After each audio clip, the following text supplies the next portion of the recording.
Drop the gun! Show me your hands! In Cincinnati, Ohio, Elwood Jones, who spent 27 years on death row, has been released on bond. An unsecured bond, meaning he doesn't have to pay it unless he doesn't show up for court. In 1994, Jones was convicted of the murder of then 67-year-old Rhoda Nathan at a hotel in Blue Ash, a Cincinnati suburb. At the time, Nathan was in town over Labor Day weekend to attend the bar mitzvah of her best friend's grandson and was killed when she surprised a would-be robber in a room. Jones was an employee at the hotel and was working that day. He has insisted on his innocence since his arrest. Jones received the death penalty, and the Ohio Supreme Court has upheld the death sentence. But in December, a Hamilton County judge granted him a new trial after concluding that prosecutors had not turned over evidence relative to the case to the attorneys. So after serving 9,971 days behind bars, he has been released with electronic monitoring and has been barred from leaving the country. The family of Nathan and the prosecutors fought to keep him behind bars until the new trial.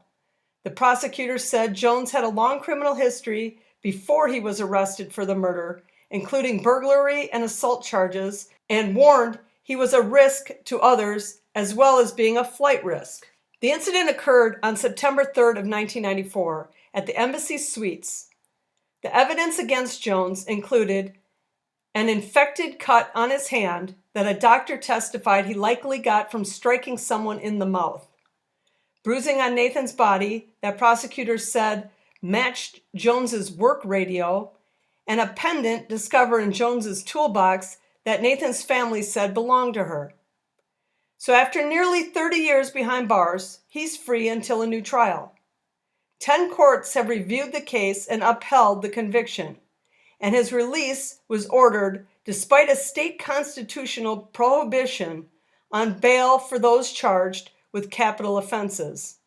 Set forth in the defense's argument today, the court finds that Mr. Jones is bailable.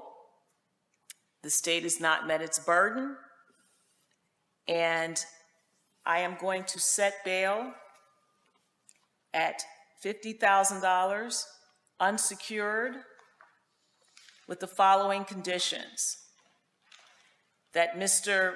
Jones will be subject to electronic monitoring device with GPS tracking. He shall live with his sister Gwen, and we'll put the address in there. He shall not leave Hamilton County. He shall make all court appearances whenever they are scheduled.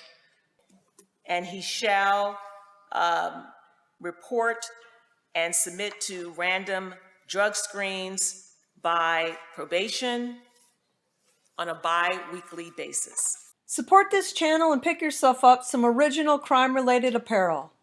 Look for the link in the description.